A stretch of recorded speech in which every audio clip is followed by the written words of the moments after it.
اب یہ بھی ایک پوچھا جاتا مسئلہ ہے، اور اس کی وضاحت فرما دیں، یہ سونا اور جو چاندی ہے یہ زیورات کی شکل میں ہوں گے تو پھر زکوٰۃ ہوگی، یا مطلقاً کسی بھی صورت میں ہو تو اس پہ زکوٰۃ لازم ہوگی؟ بسم اللہ الرحمن الرحیم، الحمدللہ رب العالمین، اللہم ہدایت الحق، اللہ حق کی ہم سب کو ہدایت عطا فرمائی، صراط مستقیم میں چلنے کی توفیق عطا فرمائی، دین متین کو سیکھنے، اس پہ عمل کرنے اور آگے پھرانے کی توفیق عطا فرمائی۔ آمین۔ یہ بھی ماشاءاللہ یہ بڑا اچھا سوال ہے، اور بعض لوگ اس کو اٹھاتے بھی ہیں اور پھر لوگوں کو پریشان بھی کرتے ہیں، اور اس سے لوگوں کو گناہ گار بھی کرتے ہیں۔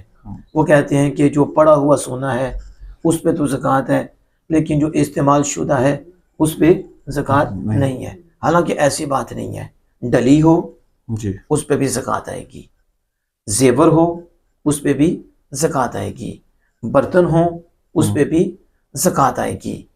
یعنی یہ کوئی تخصیص نہیں ہے کہ سونا یہ ہو تو اس پہ زکوٰۃ، مطلقاً سونے پہ زکوٰۃ آئے گی۔ ہماری جو کتب معتبرہ ہیں، یعنی نور النظام سے لے کے آگے تک چلیں تو سب میں یہ چیز ملے گی کہ وہ جو سونا ہے، چاہے وہ زیور کی صورت میں، ڈلی کی صورت میں ہو، اور چاہے وہ برتن ہو، ہر ایک پر، چاہے وہ استعمال ہو یا پڑا ہو، سب پر ہی زکوٰۃ آئے گی اگر وہ نصاب کے مطابق پہنچ جاتی ہیں۔ واللہ تعالی اعلم بالصواب۔